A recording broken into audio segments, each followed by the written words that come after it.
fanatics, compassion, and ice.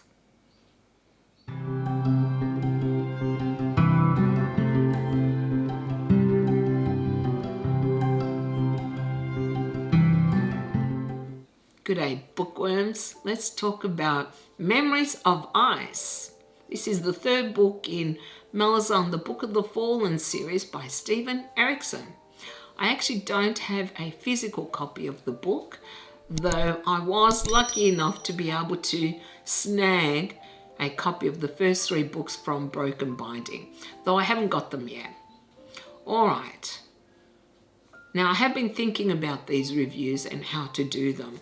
Usually I do a spoiler-free section with spoiler section and a score and summary at the end. Given that we are now not quite in the middle but into the series, I think I won't be including a spoiler-free section.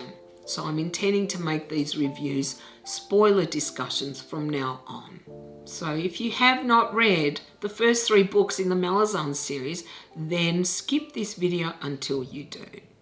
Now I need to mention that I don't script my videos. I basically just get in front of the camera and start talking about things that I feel were important regarding the book. I do make some points to touch on, but I don't touch on everything. Memories of Ice to me felt like a continuation of Gardens of the Moon because they both deal with events that are occurring on Genebacchus. And I do wonder if perhaps it would have been better if Memories of Ice was actually the second book, not the third. I found myself a little more distant from the characters and the story because I was still in the 7 cities after Deadhouse Gates. So part of me would have preferred if I had read this before I read Deadhouse Gates. Part of me. Though I suspect this was deliberate on the author's part, because this is a grand sweeping tale. It doesn't involve just one continent. But for me, I think I would have been a lot more heavily invested if I had read this immediately after Gardens of the Moon.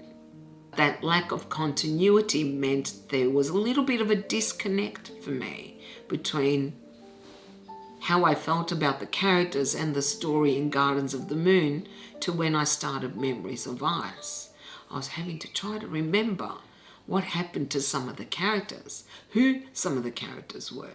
Not the major players, of course, but some of the more minor characters I couldn't remember very well, and I had to look them up. And I've said this before and I'll say it again, this is definitely a series that I think I will learn so much more on a reread. And I wanted to ask you guys, do you think it would have been better if Memories of Ice was the second book rather than the third? The events in Memories of Ice took place obviously contemporaneously with what was occurring in Deadhouse Gates in the 7 cities. It was interesting actually seeing how some of the events that occurred in Deadhouse Gates were perceived in Memories of Ice by some of the other characters. Paran learning, for example, that his younger sister was made a slave, not knowing that his older sister actually made her a slave. It'll be very interesting to see how that is going to play out in future books. All right. Let's start first with the plot, the major overall plot, which is regarding the Pannion Domin. I don't know how to pronounce that at all. Pannion Domin, which is, in my opinion, a religious cult that is sweeping across Genebacchus, and an alliance between former enemies to stop this cult from wiping out the population on Genebacchus, this continent. There are, of course, just like in the previous books, many other subplots that are interwoven and interconnect and touch on the major plot as well. One is in relation to the Tolan Imass, who we actually get to see in the prologue prior to them undergoing this ritual which transformed them into the undead. Up to now, the Imass have been a little mysterious. We did know why they had undergone some transformation. It was to stop the Jagoots, their mortal enemy. And up to this book, we are given to believe the Jagoots are extremely dangerous and need to be wiped out. That's what we are told. We got a hint, if it wasn't spelled out more clearly, that the Imass were committing genocide. And seeing them pursuing a young mother and her 2 children, I found that really heartrending. They were wiping out children. They were killing children. Because what? There might be one tyrant? Yeah, it made it very clear to me that whatever noble intentions the Imass might have had, they lost any credibility by virtue of the fact that they were killing kids. You cannot blame an entire culture or race for the actions of a few who might become a tyrant. There is, I believe, no justification for that. There shouldn't be. Genocide is genocide, full stop. I found it very hard to sympathise with the Imass just from the prologue. I felt much more sympathy for the bonecaster who tried to protect those kids and yet was shunned basically by the Imass. It was a very interesting and very good prologue in my opinion, because it changed my opinion about the Imass in particular. So we have this plot line regarding the Imass, which played a major role in this story. We also have Silverfox, who it seems is part Imass, a bonecaster, who calls the Imass to this gathering. While I might have started initially feeling quite negative about the Imass, their actions during this gathering, and it was clear they were beyond tired of this duty to wipe out all the Jagoots. I found myself feeling so much more sympathy towards them. They'd had millennia to work out perhaps this was not the right decision to pursue the Jagoots until there were none left.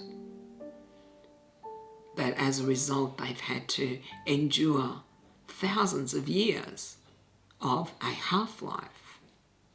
It was something I thought Erikson did so well, making me care again about a species that was basically committing genocide, about a species who has come to the realization that their actions were not honourable. And I will get to what happened right at the end with Itkovian much later. Then there is the storyline regarding Toc the Younger.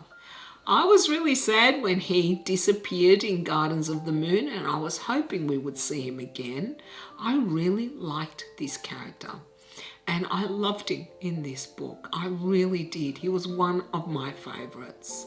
And I absolutely loved his journey with Tor, the Imass, and Lady Envy and the Segul. I don't know how to pronounce any of these names, so please don't come for me. I'm just going to use the pronunciation that I hear in my head when I'm reading the books.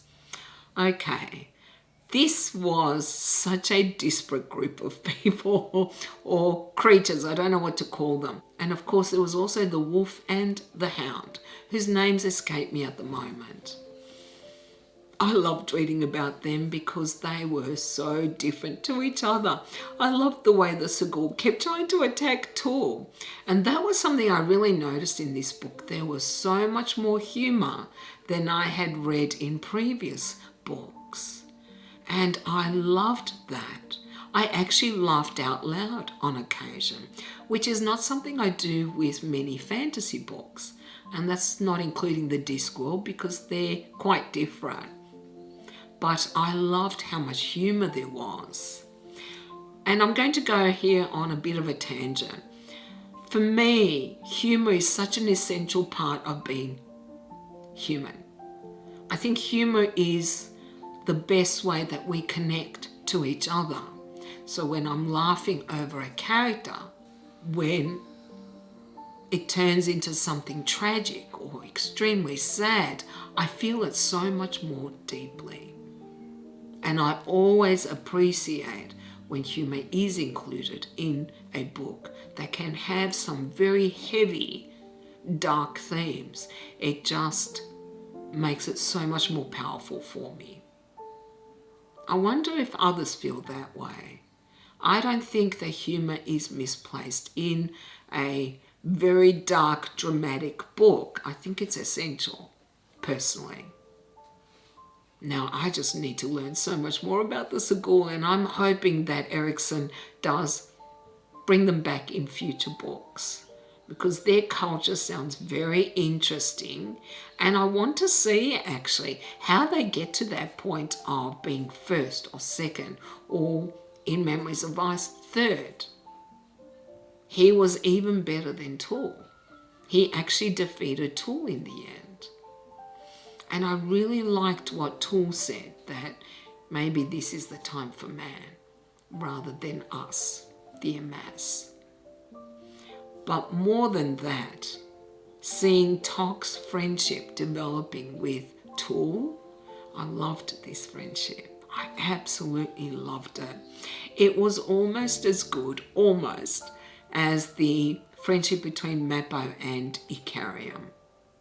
And seeing Toc basically just killing anything in his path to rescue Toc. Yeah, that's ultimately what you want a friendship to be, right? There's clearly a big theme in this series. Friendship, and how important it is, and how it shapes us. My dad always used to say, show me your friends and I'll know what kind of person you are. And I think that's very true. Who you surround yourself with, who you attach yourself to, does indicate the kind of person you are as well. But what happened to Toc? Oh, yeah, with the seer, what he did to him, how much pain and anguish he went through, that was really heartrending actually. He was such a brave character, brave and honourable, that seeing him going through something so horrific, it was hard to read about actually. He was a character I really loved, and who wants to see their beloved characters getting hurt over and over again like he was? To waste away to such a degree. Yeah, it was just tragic actually. But I'm very glad how it ended with him, that he was actually given another body, that the wolf god actually has come to the fore now and been reunited after so many millennia. That was very uplifting actually. A great love story actually, that just occurred to me. But it was. These two wolf gods had been separated for millennia to finally be reunited. Now, well, I guess that's what you want with any great romance, right? A happy ending. Though I don't know yet if it is a happy ending, but I'm going to assume it is at this point anyway. As for Lady Envy, she was so capricious. She really was. But that's what made her so much fun to read about. She was at times very shallow and yet clearly did care about this world. I don't know what else she cared about, but she was on a mission. Her meeting with the elder god, I think it was Kallor. I don't know how to pronounce that either. I was a little confused as to exactly what she was doing and what he wanted her to do. Why she had the Sigur with her. Was it so she could get to the seer? I'm not sure. But I always found myself having a good laugh as I was reading her scenes, with Toc in particular. Being the daughter of, I can't remember his name, one of the elder gods. I'm just not sure exactly what her motivations are, whether it's just fun and games for her, or whether she really is genuinely interested in saving the world, helping this world. The cripple god. Now, I can't recall if he was mentioned in the previous books. He might have been. But from what I gathered in this book, and perhaps I'm wrong, I got the impression that something occurred which led to this alien god, the cripple god, falling through a warren into this world. And the elder gods were forced to chain him so that he wouldn't destroy this universe. That's my understanding. Obviously, we didn't spend a lot of time with him, but clearly this crippled god is going to play a major role in the overall series. Because I know the final book is called The Crippled God. So I'm assuming that is the major story, but it's not the only story in the Malazan series. I did find it really interesting, and I love this, that the warrens are actually the veins or arteries of the elder god, Kallor. There are so many different gods and goddesses and ascendants. I'm still not clear if ascendants are gods. There are also the elder gods, of course, and knowing that one of the elder gods is chained to this sword Dragnapur that Anamanda Rake has, well, obviously no one's safe, right, in this universe. You just don't know who is going to die and who's going to live. And that makes it so much more interesting, because that is such a contrast to so many other fantasy books. You know your main characters are not going to die. They are going to continue on throughout a series. But Erikson is not predictable and has no qualms in killing anyone in this series. And I've only read 3 so far. Yeah, I'm not sure if my heart can take it if he kills off too many of my favourite characters. Quick Ben. Initially in Gardens of the Moon, I found him arrogant, and he is still arrogant, conceited even, prideful. However, he's obviously so much more than I guessed from the first book. The fact that he might possibly be able to play a part in defeating a god says a lot to me, just how powerful he is. And wow. Like I said initially, I found him a little too arrogant and cocky, but boy, I learned to love him in this book. And one of my favorite scenes in Memories of Ice was the chase through the desert in 7 cities by the Bridgeburners, who weren't the Bridgeburners then, I don't believe, and Whiskeyjack with Kallor and Quick Ben, basically leading them on and pretending there's something else. We got to see how Quick Ben became so powerful. How did he possibly reconcile all these different personalities within himself? I guess we saw something parallel to that with Silverfox, who has, I believe it's 4 personalities as well. You have to wonder how much that would affect certain decisions that they make. Which one is in dominance and which one isn't. Is any in dominance, or are they all equally as strong and influential? I guess it would depend on the characters themselves. There was, for example, another character in Silverfox that we are told was absorbed, and yet I hardly ever saw any sign of that character, and I can't remember his name. He was Nightshill's companion. Yeah, he didn't seem to have as much say within Silverfox. As for Quick-Ben though, that scene in the desert, I loved that scene because it showed us how the Bridgeburners became such a tight unit, so connected and close and loyal to each other because they went through something really difficult. I know Fiddler mentioned it briefly in Deadhouse Gates, but he never went into detail. I'm assuming he was part of this group that was chasing Quick-Ben.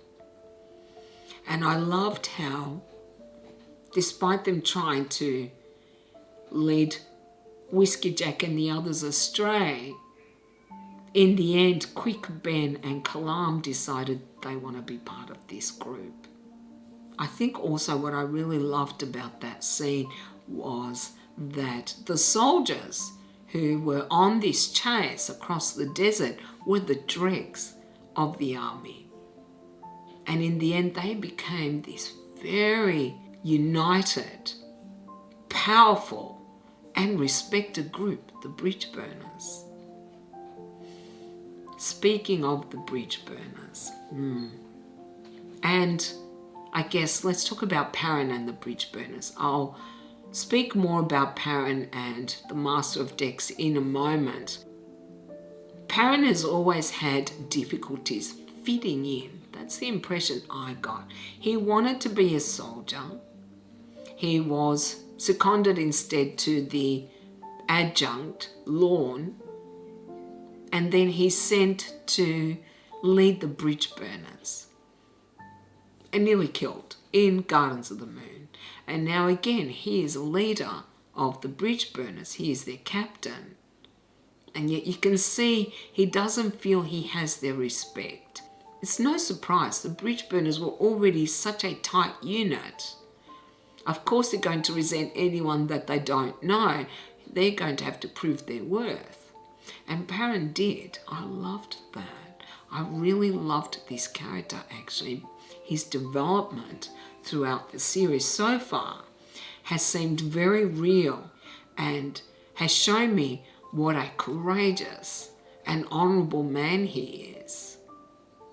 I just love how he actually cared about the soldiers, the Bridgeburners. It wasn't him just trying to get on their side. He wanted their respect because he respected them.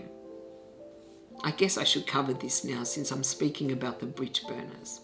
When we got to the end, I don't know about you guys, but I got really attached to the Bridgeburners.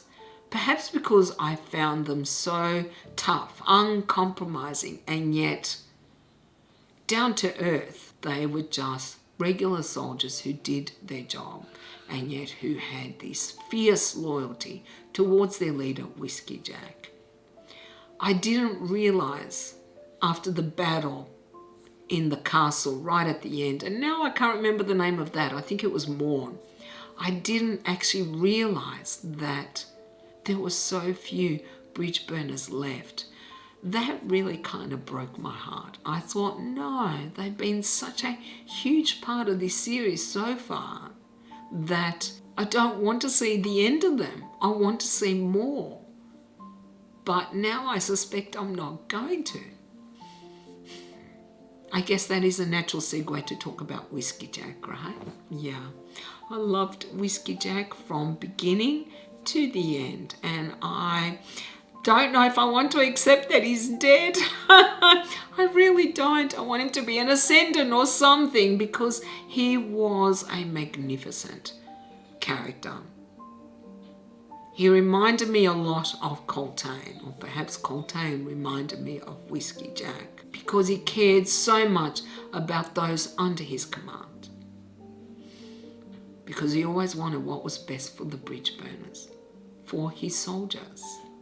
Because he was loyal, because he was brave, because he was kind and generous, because he was compassionate, fair and just, perhaps even to the point of his own detriment. It didn't matter. Having him killed at the end, it was very sad because I did love this character, but for some reason it did not impact me as much as I expected it to. Which is why I said at the beginning I think this would have had so much more of an impact if I'd read it directly after Gardens of the Moon. Perhaps. I found it harder for me to get as attached to the characters again because I thought, somebody's going to die. And I don't want to get so attached that I'm a mess at the end of the book. So perhaps I even held myself back from feeling too much for some of the characters. It also just seemed a waste of a life, a stupid death. And that is not a reflection on the author. That is simply that sometimes things like this happen. Whiskeyjack died because he did not get his leg looked at. That's the impression we're given in the book. Kallor's betrayal was inevitable. It was clear from the very beginning that he was going to betray everyone. He never seemed all that loyal anyway to Caladan Brood or Anamanda Rake or any of the others. He just seemed to have attached himself to them, perhaps because he didn't feel he could do it on his own, even though he told us over and over again how many armies he led. He was a megalomaniac, I thought, and I could not understand why they put up with him for so long. Obviously, he had some skill that he brought to that alliance between Brood and Rake, but still, it was clear that he was going to do something. It was obvious to me. I don't know how Caladan Brood didn't see that. He did seem, however, to respect his opinion. I'm still not sure why, because I didn't see enough in anything Kallor said that deserved respect. Perhaps I need to go back and reread the books to find out just what did Kallor contribute to that alliance between Brood and Amanda and himself. Speaking of alliances, we learned in Deadhouse Gates that this break between Dujek One Arm and his army and the Bridgeburners and Whiskeyjack was actually with the sanction of Empress Lysine. She was trying to get rid of this major threat, the Pannion Domin. When I found that out, I was really surprised. I honestly thought they had broken away from the Empress because we were given to believe she was another megalomaniac who basically didn't care how many soldiers she threw away as long as she could make Malazan bigger and better and greater. And then we learned that Tayshrin wasn't trying to kill the Bridgeburners at Pale. That was not an attempt on their lives, it was an accident. And that Dujek most likely knew about the action that Tayshrin was going to take. Yeah, see, on one hand, we are told in Gardens of the Moon that this was deliberate sabotage, and now we are told something completely different. I don't know what to believe. I basically believe that Tayshrin did try to kill them, regardless of what he did to try to save Whiskeyjack. I'm just not sure if I can accept that Lysine didn't feel threatened by Whiskeyjack, given what we are shown in Memories of Ice.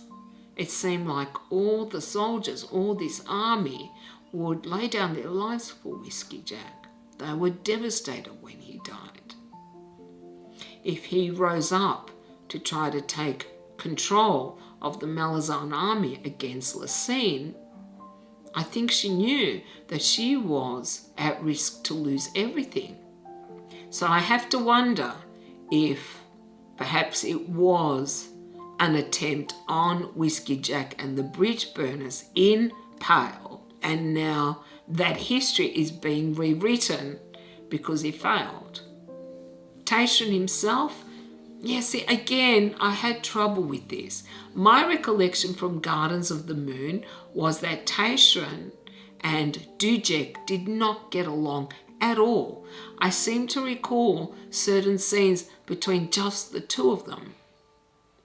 And now we're told that they are working together, or that Dujek might have already known about this attempt on the Bridgeburners. That's the impression we're given. That didn't coincide with what I recalled from Gardens of the Moon. Perhaps I just don't want to believe it. I don't know. I also have to wonder why Tayshran hid who he was in most of the book. Was that because he was worried that the Bridgeburners would attack him? Or perhaps it was an ace up the Malazan's sleeve during this alliance with Caladan Brood and Anamander and Kallor. Speaking of this alliance, when we're introduced to this world, they're enemies. Malazan versus Anamander Rake and Caladan Brood, etc. And all of a sudden they're working together. I'm not sure if I think it would have been that seamless. It seemed to be quite seamless at times, quite easy. I didn't see enough conflict. I would have expected there to be a lot more heightened emotions between these groups. People would have had friends or family killed by the other side, by a Malazan or a Rivi or a Tist-Andai. I would have liked to have seen a bit more conflict between the two armies who had fought each other for years and now are trying to work together. It's no surprise that there would be some conflict within the leadership, some doubt as to the motives of each side, because they have been fighting against each other all this time. But I did like seeing the mutual respect most of them had. Most, not all. And I loved the friendship that developed between Whiskeyjack and Anamander Rake. Speaking of Rake, I'm really liking this reveal of more and more of his character. He seems a character who is heavily burdened by the fate of his people, which I still don't fully understand why they are in exile, but it seems that he is always working for what is best for the Tist-Andi. Perhaps in a way he is a mirror to Whiskeyjack, who is always trying to do what is best for his Bridgeburners. And maybe that's why they got along so well, because they were quite alike in many ways. I have to talk about Silverfox and the Mhybe. Mhybe? I'm not sure how to pronounce that. Silverfox is obviously not just Tattersall. There are parts of her personality in Silverfox, but not entirely. I found her story a little tragic actually, because she was not aware that she was draining the life force from the mother who gave birth to her, the Mhybe. Personally, I thought it was quite obvious that Kruppe and Silverfox were working to make the Mhybe's life better in some way. I don't know if this was meant to be a parallel to motherhood in general, that children are a drain on their parents. I'm not sure if that's what the author was aiming for, but her constant self-pity made it hard sometimes to sympathize with her. And this long, drawn-out deterioration of the Mhybe's health, I found myself sometimes getting impatient with. Perhaps, actually thinking about it, I'm wondering if the Mhybe's self-pity was a parallel to how many people feel once they get older, the loss of our youth. We always think our youth is better than getting old. We always think getting old is a bad thing. And perhaps because I'm older, I just don't have the same sympathy that others might have, that she lost her youth. Big deal. It happens to all of us at one stage. It happened far too quickly to her. I'm not denying that. But this was also not something that Silverfox did deliberately. She wasn't trying to drain her mother's life force. It just so happened that as a result of this concoction of different personalities in Silverfox, it resulted in the Mhybe losing years of her life. I thought Cole and Murillo were much more patient than I would have been with her. I wonder if people had a different response to the Mhybe storyline. I love Kruppe. Yeah, speaking of Kruppe, he is such a mysterious figure in some ways. He can be extremely annoying with the way he speaks about himself in the third person, and he can be very funny as well. But he also has a lot more depth than some characters in the book give him credit for. He seems something extraordinary. How extraordinary, I think we have yet to really find out. But I really enjoy his character. I think he's hilarious. And I think he adds some much needed humour to certain situations. Yeah, like that 2 Bridgeburners, where she just shook him until he was so dazed before she dragged him off to her tent. Yeah, I thought that was really, really funny, actually. I should also mention Gruntle. I loved Gruntle. He reminded me a little bit of Fiddler, actually. I just found him down to earth, practical, a reluctant hero kind of character. And I loved how he behaved in this book. How affected he was by the death of his friend, Harlow, and the rape of, what was her name? Stonny. That scene where Gruntle finds Stonny just after she was raped, and she said something to the effect of, I carved him up in little pieces, and he realised that begging wasn't going to get him anywhere, just like it didn't get me anywhere. Wow, that was such a powerful scene. That was so well written. It had a big impact on me because I could just picture it.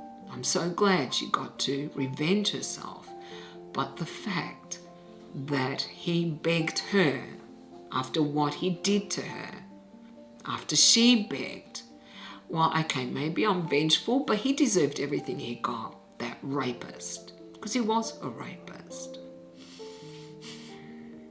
That was a really strong scene, and that relationship between Stonny and Gruntle was one of my favourites in the book, because it was platonic too. It wasn't a romantic relationship, but they were very loyal to each other, just like the Bridgeburners are so loyal to each other. In fact, they reminded me of Bridgeburners.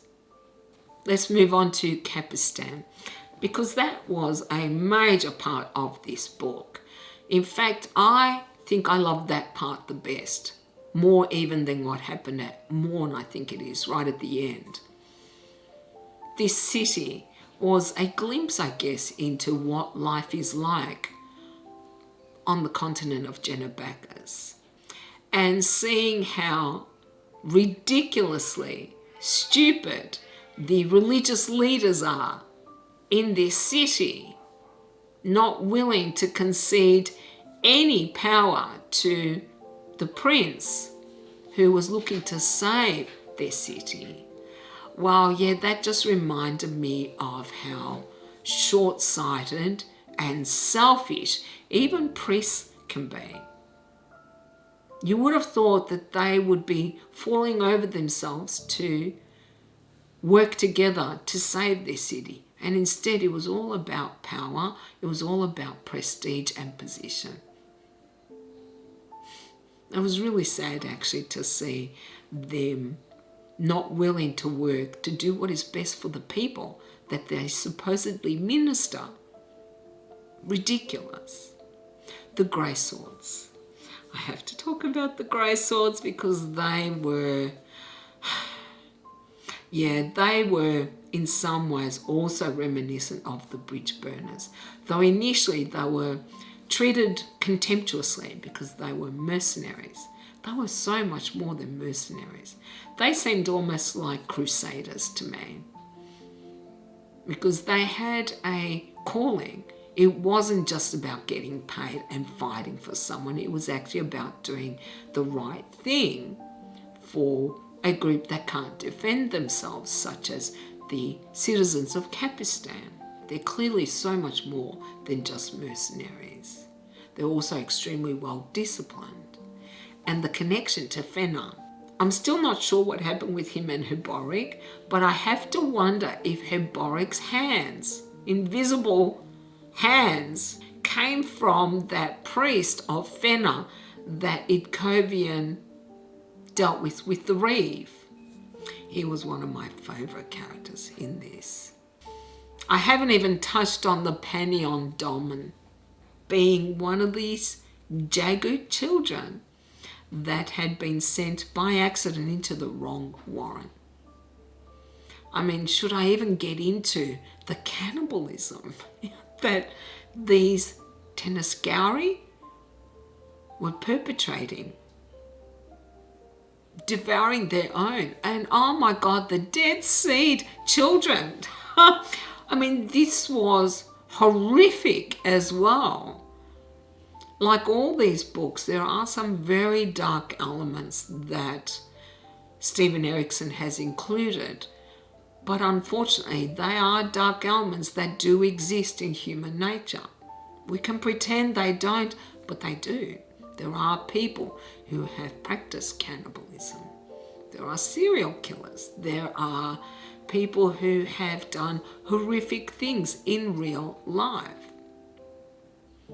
Maybe for that reason, I don't find these books as hard to read as perhaps others might. My battery died because I've been rambling way too long. Okay, I think I need to finish up soon. I can't remember what I was saying before I changed the battery. Regarding the gods and Itkovian feeling like, well, Fëanor is no longer with him because he's now on the mortal plane.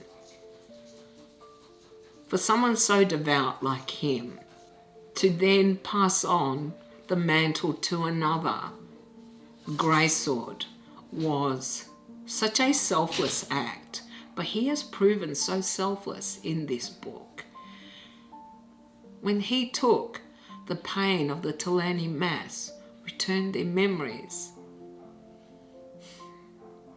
Yeah, I just loved what he did. And yet it broke my heart as well because I knew it was going to be the end of Itkovian. And he was such a magnificent character.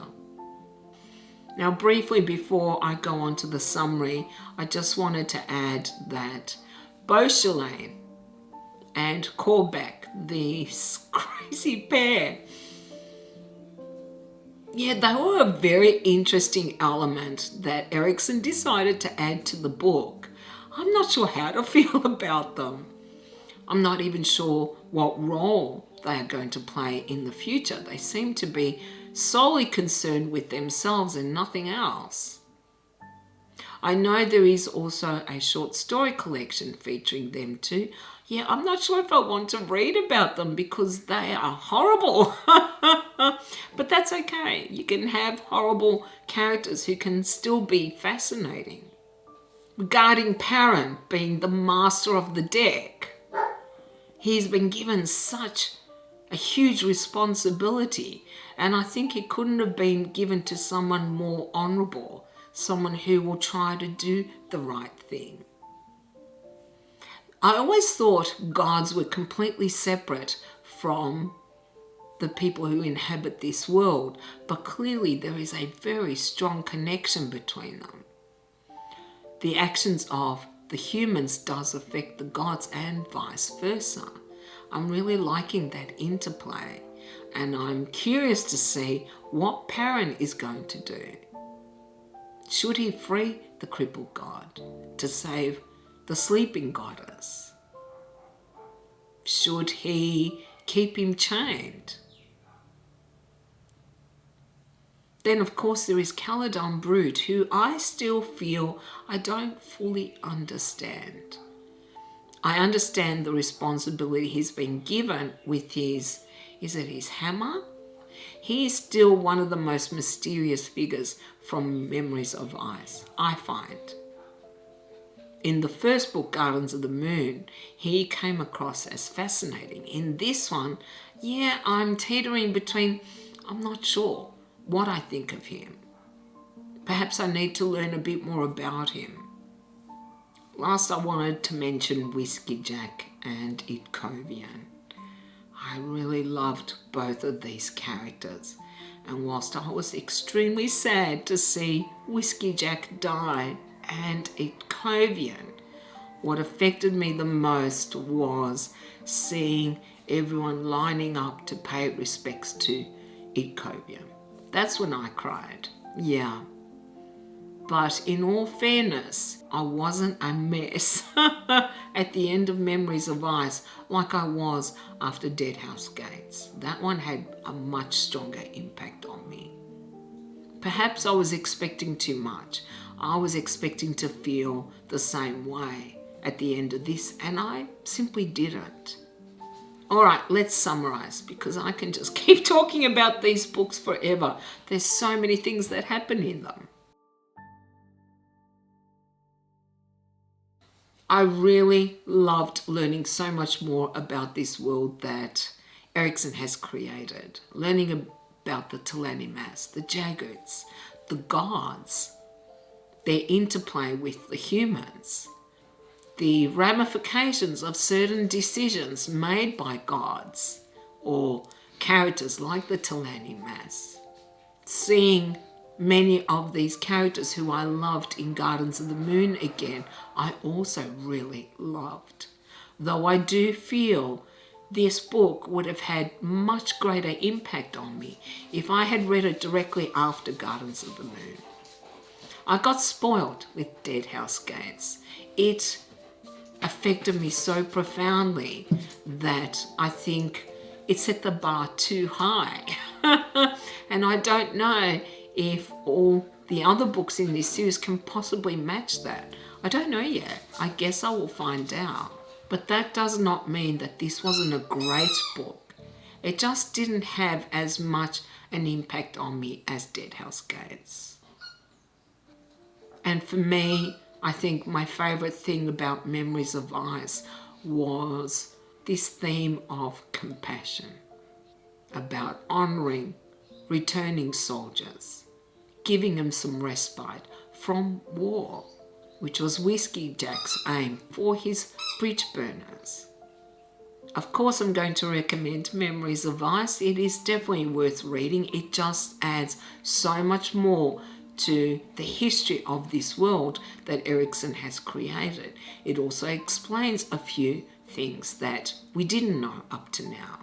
And of course left a lot more questions to be answered in the future. But that's what you expect with a long series. As for a score, I'm going to give Memories of Ice 7.5 out of 10. Well, that is all I have for you guys today. Now, of course, I want to hear your thoughts on Memories of Ice. Did you love it? Did you hate it? What did you like about it? What did you dislike about it? Do you agree with some of the things I said, or do you strongly disagree? You know, I always want to hear. Thank you all very much for watching. I really do appreciate your patience for getting through this very long video, but I do hope you enjoyed it as well. And if you did, then you can do the usual. You can like, comment and subscribe if you haven't already. I also have a Patreon account if you wish to support me in that way. I hope you all have a beautiful day, and I'll see you next time. Bye.